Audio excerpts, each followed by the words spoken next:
আসসালামু আলাইকুম দ্বাদশ শ্রেণীর শিক্ষার্থীবৃন্দ, তোমরা কেমন আছো? আশা করি সকলেই ভালো আছো। আমরা পদার্থ বিজ্ঞানের ক্লাসে তোমাদেরকে স্বাগত জানাচ্ছি। অনলাইন ক্লাসে আমরা গত ক্লাসগুলোতে পদার্থ বিজ্ঞানের প্রথম পত্রের তরঙ্গ অধ্যায় নিয়ে আলোচনা করেছিলাম এবং বিট অংশটা মোটামুটি শেষ করেছিলাম। আজকে আমরা শব্দের তীব্রতা নিয়ে আলোচনা করব। তোমরা সবাই খাতা কলম নিয়ে রেডি হও। আজকে আমরা শুরু করব তরঙ্গ অধ্যায় শব্দের তীব্রতা। আর শব্দের তীব্রতাটা কি জিনিস সেটা আমরা এখন তোমাদের বলতে চেষ্টা করব। শব্দের তীব্রতাকে আমরা সাধারণত আই দ্বারা প্রকাশ করি। কোন একটা তরঙ্গ যদি কোন একটা মাধ্যমে যাওয়ার সময় তার লম্বভাবে যদি একক ক্ষেত্রফলের মধ্যে টি সময়ে যে শক্তি সঞ্চারিত হয় তাকে আমরা শব্দের তীব্রতা বলব। ধরে নেই এই প্রস্থচ্ছেদের ক্ষেত্রফল বিশিষ্ট কোন একটি মাধ্যমের মধ্যে দিয়ে শব্দ তরঙ্গ যাচ্ছে। এই শব্দ তরঙ্গ মাধ্যমের সাথে লম্বভাবে অবস্থান করছে, তাই না? মাধ্যমের সাথে তরঙ্গটা যে যাচ্ছে মাধ্যমের সাথে লম্বভাবে একক ক্ষেত্রফলের মধ্যে দিয়ে যেই শক্তিটা টি সময়ে যে শক্তিটা প্রবাহিত হবে তাকে আমরা শব্দের তীব্রতা বলব। তাহলে শব্দের তীব্রতাকে আমরা এভাবে প্রকাশ করি, I সমান P ডিভাইড বাই A। এখন এটার যদি আমরা গাণিতিক বিশ্লেষণে চলে যাই তাহলে আমরা কিভাবে এটাকে গাণিতিক বিশ্লেষণ করব সেটা এখন তোমাদের দেখাবো। গাণিতিক বিশ্লেষণ যদি চলে যাই তাহলে আমরা বলবো যে শব্দের তীব্রতা হচ্ছে আই, তাই তো? তীব্রতা হচ্ছে আই। তাহলে বললাম একক ক্ষেত্রফলের মধ্যে কোনো মাধ্যমের কোনো নির্দিষ্ট একক ক্ষেত্রফলের মধ্যে দিয়ে যদি একটি তরঙ্গ প্রবাহিত হয় এবং টি সময়ে যদি এই শক্তি প্রবাহিত হয় তাকে আমরা কি বলবো? শব্দের তীব্রতা। এই শব্দের তীব্রতাটাকে আমরা যদি আরো বিশ্লেষণ করি তাহলে আমরা কি লিখতে পারি? এখন উপরে নিচে যদি আমরা এল দ্বারা গুণ করে দেই তাহলে কি অবস্থা হয়? তাহলে এখানে ধরে নিই এটার দৈর্ঘ্য হচ্ছে এল দৈর্ঘ্য বিশিষ্ট কোন একটা পথে টি সময় অবস্থান করলো। তাহলে আমরা লিখলাম কি EL ডিভাইড বাই ALT। এখন আমরা জানি ভি সমান কি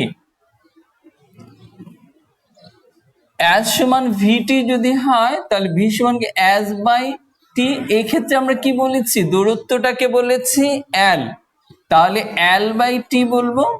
তাহলে এল বাই টি এখানে আছে, এই যে এল বাই টি, তাহলে এটার পরিবর্তে আমরা কি লিখবো? ভি লিখবো। আচ্ছা, এখন যদি আমরা বলি আয়তন, এই ভিটা হচ্ছে কি যেই গতিবেগ নিয়ে একটা তরঙ্গ প্রবাহিত হচ্ছে এটা হচ্ছে তরঙ্গের বেগ, আর এই ভিটা কি ক্যাপিটাল ভিটা হচ্ছে আয়তন। তা আয়তন সমান আমরা কি জানি? প্রস্থচ্ছেদের ক্ষেত্রফল ইনটু উচ্চতা বা দৈর্ঘ্য, তাই তো? তাহলে এখানে এল টাও আছে। তাহলে এই সমীকরণে আমরা কি লিখবো? ই এল বাই টি সমান কি লিখবো? ভি। আর এল সমান কি লিখবো? Capital V. আচ্ছা, লিখলাম। এখন আমরা ই সমান কি লিখতে পারি? এটাকে আমরা শক্তি বলেছি। শক্তি সমান কি? Half M V maximum. তাহলে সর্বোচ্চ গতিশক্তিটা কত হবে? হাফ এম ভি স্কোয়ার, তাই তো? তাহলে এখন ই এর পরিবর্তে আমরা কি লিখবো, half M V max square, এই ভিটা তো থাকবে। আচ্ছা দেখো, আমরা শব্দের তীব্রতার রাশিমালাটা বের করতে গিয়ে আমাদের অনেক কিছু রেফারেন্স টানতে হচ্ছে। তাহলে এখন আবার আমরা এই ভিটা যা ছিল তাই লিখব। তাহলে হাফ এম, এখানে যে ভি ম্যাক্সটা আছে এই মানটা আমরা পর্যায়বৃত্ত গতির থেকে জানি যে ভি ম্যাক্স স্কোয়ার সমান কি ওমেগা এ। ওমেগাটি কি কৌণিক বেগ, এটা হচ্ছে ত্বরণ, ভি ম্যাক্স হচ্ছে ওমেগা এ। তাহলে আমরা এখানে লিখব omega A whole square V divided by V. আচ্ছা, এরপরে আমরা ওমেগার মানটা কোথায় পাবো? ওমেগাটা কি এখানে কৌণিক বেগ, ওমেগার মানটা আমরা কোথায় পাবো? আমরা বিগত ক্লাসগুলোতে এই ওমেগার মানটা তোমাদের দেখিয়েছিলাম। ওমেগা 2 পাই এফ, 2 পাই এফ। এফটাকে আমরা কি বলবো? ফ্রিকোয়েন্সি বা কম্পাঙ্ক। ওমেগা সমান 2 পাই এফ, তাহলে ওমেগা সমান লিখে ফেলো হাফ এম 2 পাই এফ। 2 পাই এফ লিখো, এফ হোল স্কোয়ার, আর এটাকে আমরা বের করে ফেলি এ স্কোয়ার ভি।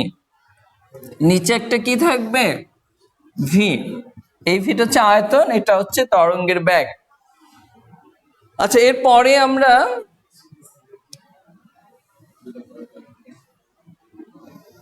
ঘনত্বের সংজ্ঞায় পড়েছিলাম কি একক আয়তনের ভরকে ঘনত্ব বলে। তাহলে ঘনত্বকে আমরা রো দ্বারা প্রকাশ করি, তাই না?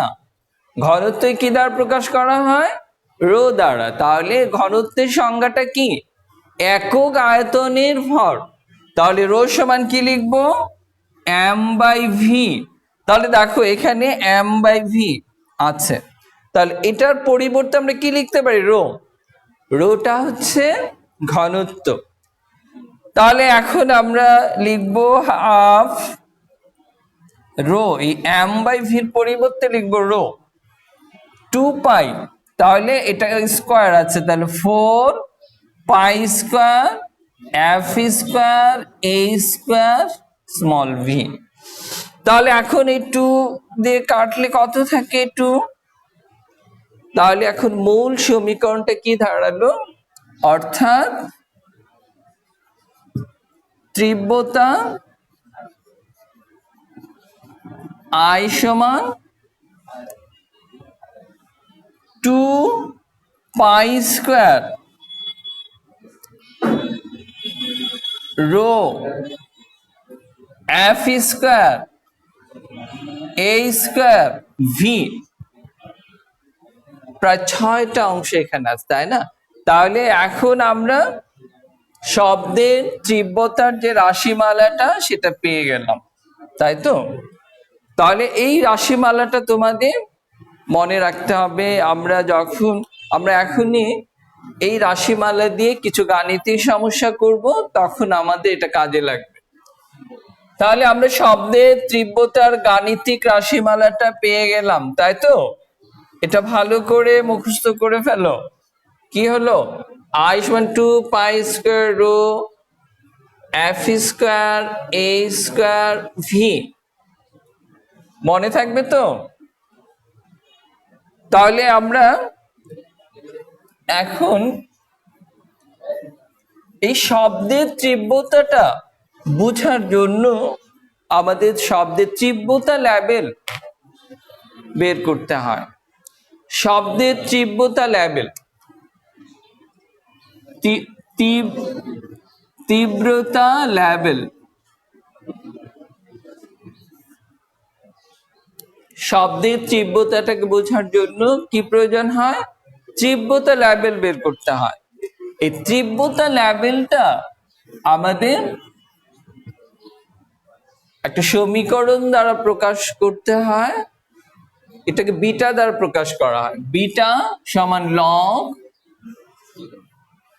I divide by I nought, এটা হচ্ছে শব্দের তীব্রতা লেভেল। একটু আগে আমরা আই এর মানটা বের করেছি তাই না, শব্দের তীব্রতাটা আমরা পেয়েছি আই, কিন্তু আই নটটা কি, একটা নির্দিষ্ট প্রমাণ তীব্রতা আছে, প্রমাণ, এটাকে বলে প্রমাণ তীব্রতা, এটা ধ্রুব। তো প্রমাণ তীব্রতা আই নট সমান কত, 10⁻⁻12 ওয়াট পার মিটার স্কয়ার। এটা মনে রাখবে, তীব্রতার একক হচ্ছে ওয়াট পার মিটার স্কয়ার। এখন প্রমাণ তীব্রতা হচ্ছে 10⁻12 ওয়াট পার মিটার, এটা মনে রাখবে, না হলে আমাদের অঙ্ক করতে অসুবিধা হবে। আর আয়ের মানটা তো আমরা একটু আগে বের করলাম, এটা হচ্ছে শব্দের তীব্রতা, শুধু তীব্রতা, এটা প্রমাণ তীব্রতা। এখন এই দুইটা মান বসিয়ে আমরা লগ করলে তীব্রতা লেভেল পেয়ে যাব। কিন্তু শব্দের তীব্রতা লেভেলটা একটা নির্দিষ্ট এককে বের করতে হয়, সেটাকে বলে ডেসিবেল। তাহলে এখানে 10 দিয়ে গুণ করতে হবে, 10 log I by I nought D B, এটাকে বলা হয় কি ডেসিবেল। শব্দের তীব্রতার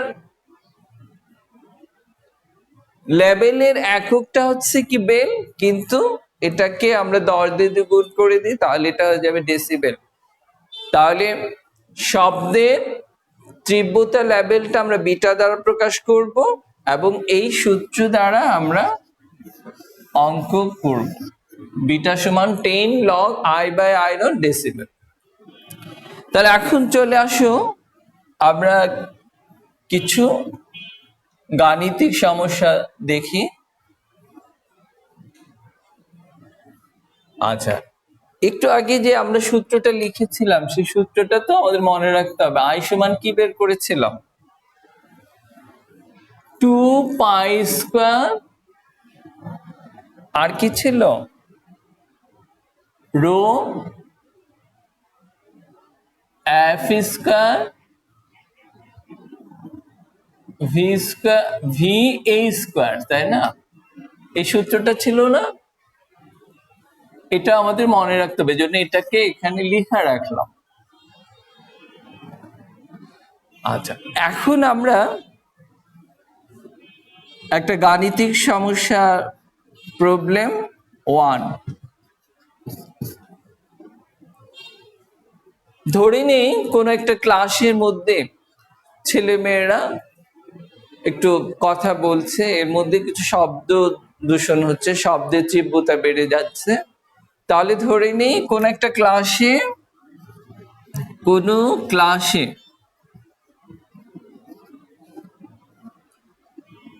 শব্দের তীব্রতা 2 × 10⁻⁻8 ওয়াট পার মিটার স্কয়ার। কোন ক্লাসের শব্দের তীব্রতা যদি এত হলে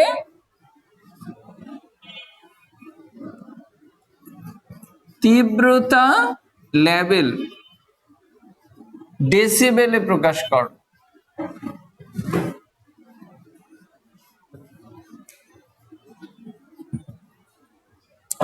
তাহলে শব্দের তীব্রতা যদি এত হয়, তাহলে তীব্রতা লেভেলটা কত হবে, আমরা দুইটা সূত্রই এখানে লিখে রেখেছি।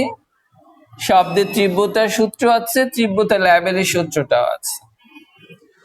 তাহলে এখন এই প্রবলেমটা যদি আমরা সলভ করতে যাই, আমি যে দুইটা সমীকরণ আজকে দেখালাম, এই দুইটা সমীকরণের সহায়তা নিয়েই আজকে আমরা তোমাদের কিছু প্রবলেম করাবো। তাহলে দেখো, যেহেতু তীব্রতা লেভেলের কথা বলেছে, তাহলে আমরা জানি, লিখা ফেলো, আমরা জানি বিটা সমান কি লিখবো, 10 log I by I nought. এখন পাশে সাইড নোট দেবে যা যা দেওয়া আছে। আর কি দেওয়া আছে,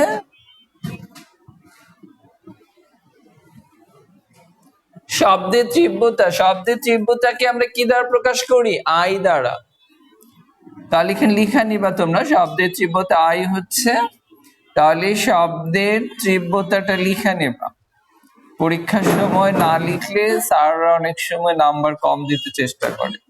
শব্দের তীব্রতা 2 × 10⁻8 মিটার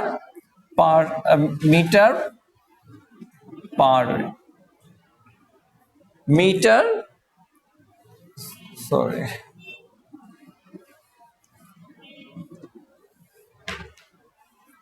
শব্দের তীব্রতা তো ওয়াট পার মিটার স্কয়ার, তাই না? এটা হচ্ছে শব্দের তীব্রতা। তাহলে এখন প্রমাণ তীব্রতা, আই নোটটা কি? আই নোট প্রমাণ তীব্রতা, লিখো প্রমাণ তীব্রতা। এই মানটা তোমাদের মুখস্থ রাখতে হবে। প্রমাণ তীব্রতা আই সমান, প্রথমটা ছিল আই, এটা হচ্ছে আই নট। আই নট হচ্ছে 10⁻⁻12 ওয়াট পার মিটার স্কয়ার। তাহলে এখন কি বের করতে বলছে? তীব্রতা লেভেল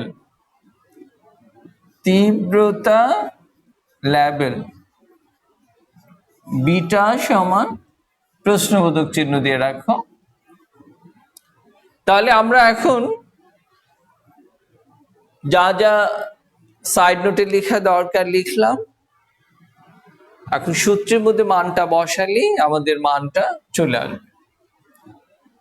10 যা ছিল লিখবো log I divided by I naught। I কত? 2,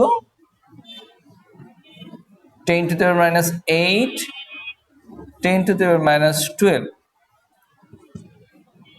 এখন এটাকে তোমরা ক্যালকুলেশন জটপট করে ফেলো। এই ক্যালকুলেশন করলে একটা নির্দিষ্ট মান পাবে, সেই মানটা তোমরা এখন করে ফেলো, তোমরা খাতায় করে ফেলো।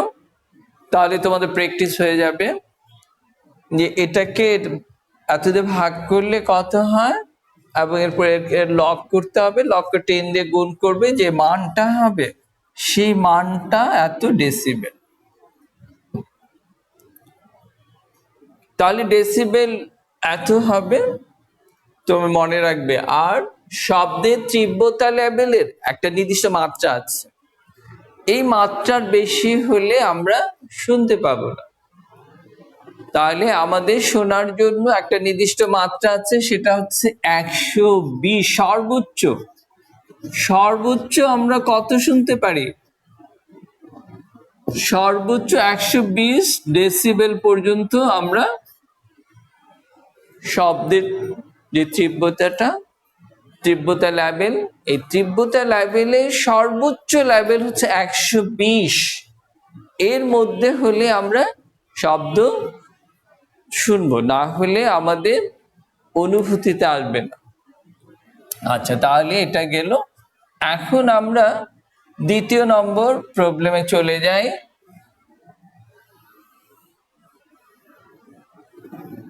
এগুলো সব মুছে ফেলতে হবে, না হলে জায়গা হবে না। আশা করি তোমরা এতক্ষণে রেজাল্টটা বের করে ফেলছো, তাই না? তাহলে তোমাদের আশা করি এই টাইপের যদি কোনো প্রবলেম আসে তোমরা সহজে সমাধান করতে পারবে। এখন প্রবলেম 2।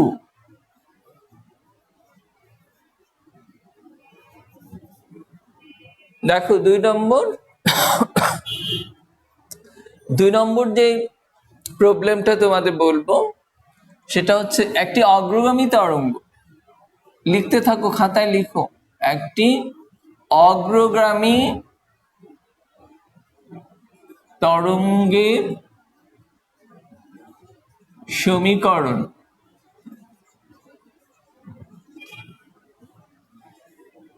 y সমান, অগ্রগামী তরঙ্গের সমীকরণটা আমরা এই অধ্যায়ের প্রথম দিকে সমাধান করেছিলাম, তোমাদের আশা করি খেয়াল আছে। আর যাদের মনে নেই তারা আবার দেখে নিও। তাহলে কিন্তু এখানে দেওয়া আছে একটি অগ্রগামী তরঙ্গের সমীকরণ দেওয়া আছে, y সমান 6 sin 8πt মাইনাস অথবা প্লাস দিতে পারো পাই এক্স ডিভাইড বাই 25। তাহলে অগ্রগামী তরঙ্গের সমীকরণটা এইভাবে দেওয়া আছে 6 sin 8 pi t plus pi X divide by 25। এখন এই সমীকরণের সাহায্যে আমরা কি করব, তরঙ্গটি যদি 0.09 কেজি পার মিটার কিউব ঘনত্বের মাধ্যমে, তরঙ্গটা একটা মাধ্যমের মধ্যে চলতে হবে, তাই তো? আমরা যান্ত্রিক তরঙ্গ আগেই তোমাদের বলেছি কখনো তোমার মাধ্যম ছাড়া চলতে পারে না, কিন্তু ইলেকট্রোম্যাগনেটিক ওয়েভ যেগুলো, তাড়িত চুম্বক তরঙ্গ, এগুলো আবার মাধ্যম ছাড়া চলতে পারে। কিন্তু যান্ত্রিক তরঙ্গ যেগুলো, শব্দ তরঙ্গ, এগুলো কি হয়, চলাচল যেটা মাধ্যমের দরকার হয়। এই জন্য বললাম তরঙ্গটি যদি 0.09 কেজি পার মিটার কিউব ঘনত্বের মাধ্যমের মধ্য দিয়ে অগ্রসর হয়, তবে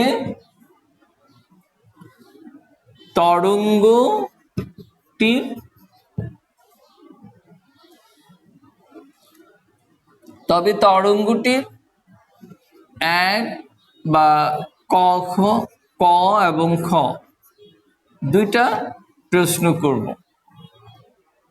যে এই যে আমরা উদ্দীপক দিলাম, এই উদ্দীপক দিয়ে এখন আমরা নিচে প্রশ্ন দেব। তবে তরঙ্গটির কম্পাঙ্ক কত হবে? তরঙ্গটির কম্পাঙ্ক কত?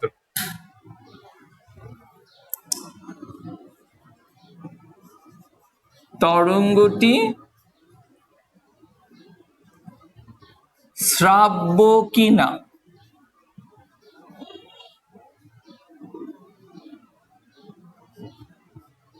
তীব্রতা লেভেল নির্ণয় করে মতামত দাও। সবাই আশা করি প্রশ্নটা লিখে ফেলছো।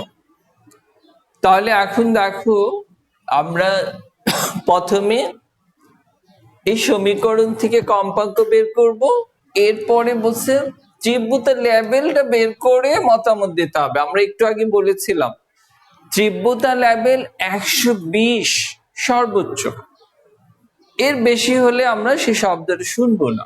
তাহলে আমরা এখন তীব্রতা লেভেলটা বের করে দেখব যে 120-এর বেশি হয়ে যায় কিনা। যদি বেশি হয়ে যায় তাহলে আমরা বলবো শ্রাব্য নয়। শ্রাব্য মানে কি, শুনতে পাবো কিনা, আমার কানে অনুভূতিতে আসবে কিনা, সেটাই শ্রাব্য কিনা। শ্রাব্য মানে কি, আমি শুনবো কিনা।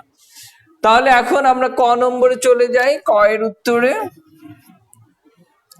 দেখো আমাদের যে সমীকরণটা দেওয়া আছে, এটা প্রথমে লিখে নেবা যে প্রদত্ত সমীকরণটা যেটা দেওয়া আছে সেটা লিখতে হবে। y সমান 6 sin 8 pi t plus pi x 25। তাহলে আমাদের সমীকরণ দেওয়া আছে, কিন্তু আমরা জানি আমরা আবার অগ্রগামী তরঙ্গের একটা সমীকরণ জানি। আমরা জানি কি, অগ্রগামী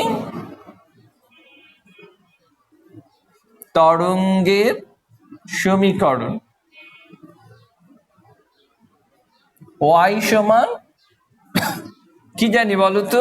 আমরা এটা প্রমাণ করেছিলাম, a sin 2 pi by lambda vt minus x, এমন একটা সমীকরণ ছিল না? আমরা এই সমীকরণটা তরঙ্গের প্রথম দিক দিয়ে আলোচনা করেছিলাম, তাই না? আচ্ছা, তাহলে এখন দুইটা সমীকরণ পেলাম, এটাকে আমরা 1 নং দিয়ে ফেলি, এটাকে 2 নং। আচ্ছা, এখানে যেহেতু মাইনাস, এখানেও তাহলে আমরা সমীকরণে মাইনাস দিয়ে ফেলি, তাহলে আমাদের, কারণ এটা তো তোমার উদ্দীপক, তো প্লাস মাইনাস যেটাই দেই তোমার সেইভাবে করতে পারবা। কিন্তু আমাদের মূল সমীকরণটা ঠিক রাখতে হবে। আমাদের মূল সমীকরণটা ছিল কিন্তু এটা ভিটি মাইনাস এক্স। আচ্ছা, তাহলে এখন আমরা এই দুইটা সমীকরণকে কম্পেয়ার করব। এখন 1 ও 2 তুলনা করে, 1 নং সমীকরণ এবং 2 নং সমীকরণ তুলনা করব। আমরা কিন্তু এই অধ্যায়ে প্রথম দিকে তোমাদের একটা হোমওয়ার্ক দিয়েছিলাম যে একটা তরঙ্গের সমীকরণ দেওয়া আছে, ও থেকে তরঙ্গ বেগ, কম্পাঙ্ক, তরঙ্গ দৈর্ঘ্য এর মান বের করো। এখন ওই প্রবলেমটার সমাধান এখানে হয়ে যাবে, তোমরা একটু খেয়াল করলেই বুঝতে পারবে। তাহলে দেখো 1 এবং 2 যে তুলনা করি, এখন এটাকে আরেকটু এক্সপ্যান্ড করতে হবে, কারণ হচ্ছে আমাদের যে প্রদত্ত সমীকরণটা এখানে কিন্তু ব্র্যাকেটের ভিতরে ঢুকিয়ে দেওয়া হয়েছে পাইগুলো, তাই না? তাহলে আমরা এই এক কাজ করি, a sin 2 pi V T divided by lambda minus 2 pi X divided by lambda.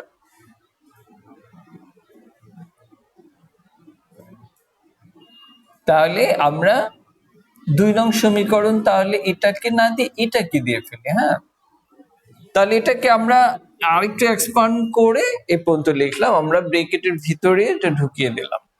তাহলে এখন তুলনা করব কোনটা, প্রথম অংশটা, ব্র্যাকেটের প্রথম অংশটা তুলনা করব।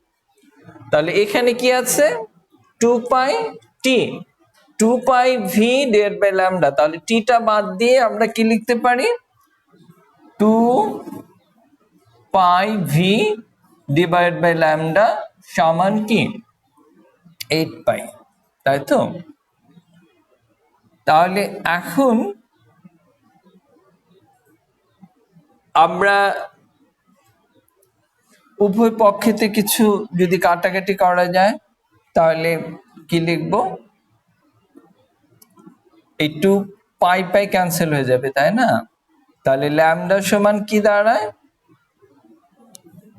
2, আচ্ছা আমরা এভাবে না করে সরাসরি করি তাহলে ভালো হবে, 8 পাই ল্যামডা সমান 2 পাই ভি।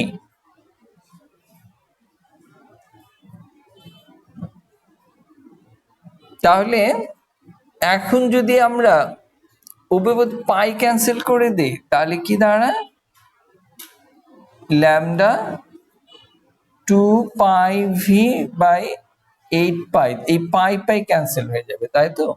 একটার সাথে এটা 4 হয়ে যাবে, তাহলে কি হলো, ভি বাই 4, ঠিক তো? তাহলে ল্যামডাটা আমরা এইভাবে পেলাম। কিন্তু এখন আবার আমরা যে কাজটা করব সেটা হলো আবার দ্বিতীয় অংশটা, এটার সাথে এটার সাথে এই অংশটা আমরা যদি এটার সাথে এই অংশটা কম্পেয়ার করি, তাহলে আবার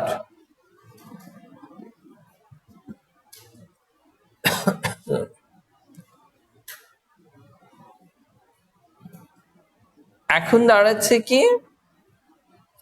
পাই by 25 equal 2 pi by lambda, তাই তো?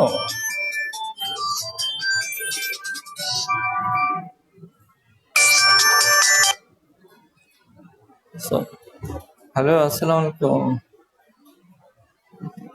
ক্লাসে আর একটু সময় লাগবে, আরো প্রায় 1-1.5 ঘন্টা লাগবে।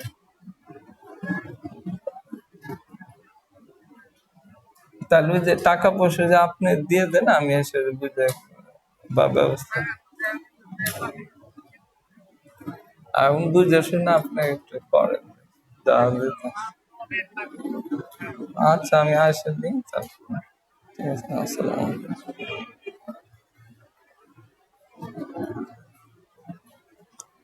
সরি, আসসালামু আলাইকুম। আচ্ছা দেখো, তাহলে এখন আমরা আহ, এখান থেকে কি কি ক্যান্সেল করতে পারি দেখো তো। এই পাই পাই ক্যান্সেল হয়ে যায় না? আচ্ছা, ওই আগের মতোই করি, ল্যামডা সমান 25 গুণ 2 পাই ডিভাইড বাই পাই।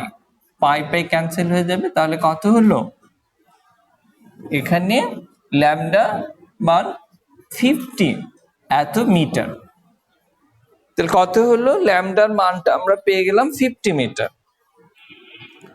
এই ল্যামডার মানটা এখন আমরা এই সমীকরণে বসাবো। এখানে কিছু ল্যামডা সমান v/4, তাহলে ল্যামডার মানটা যদি 50 বসিয়ে দিই তাহলে 50 v/4, অতএব v সমান কত হয়? 200 মিটার পার সেকেন্ড, তাই না? 4×50 কত হয়? 200। তাহলে দেখো, আমরা ভি এর মান পেলাম, ল্যামডার মান পেলাম, কিন্তু আমাদের কি বলেছে? কম্পাঙ্ক কত হবে। কম্পাঙ্ক যদি আমাদের বের করতে হয় তাহলে আমাদের কম্পাঙ্কের সূত্র অনুযায়ী বের করতে হবে। তাহলে অতএব কম্পাঙ্ক এফ সমান, আমরা একটা সূত্র প্রথম দিকে শিখেছি, ভি সমান এফ ল্যামডা, একটা সূত্র জেনেছিলাম না? তাহলে এফ সমান কি হবে? V by lambda. সরি, এই সূত্রটা মনে আছে তো? তাহলে যদি হয়, এটা তোমরা 19-এ পড়েছো, তাহলে এফ সমান ভি বাই ল্যামডা। আমরা দুইটার মানই পেয়েছি, ভিও পেয়েছি, ল্যামডাও পেয়েছি। এখন এই দুইটা মান আমরা বসিয়ে দেব। ভি সমান কত? 200। ল্যামডাটা কত? 50। তাহলে 4×50 200, 4 হার্টজ। কম্পাঙ্কের একক কি? হার্টজ। তাহলে আমাদের কয়ের উত্তর হয়ে গেল, তাই না? এটার উত্তর কত? 4 হার্টজ। তোমরা সবাই আশা করি খাতে তুলে ফেলছো। আমরা এখন খ নম্বরে চলে যাব। দেখো, তোমরা এটা বের করার পরে আমরা খ নম্বরের জন্য প্রস্তুতি নেব এখন। আচ্ছা, খ নম্বরটা বলছে যে তীব্রতা লেভেল। তো তীব্রতা লেভেলের জন্য আমাদের কি সূত্রটা আছে? আমরা জানি বিটা সমান I divide by I nought, কিন্তু এর আগে একটা লগ লাগবে তো, তাই না? লগ।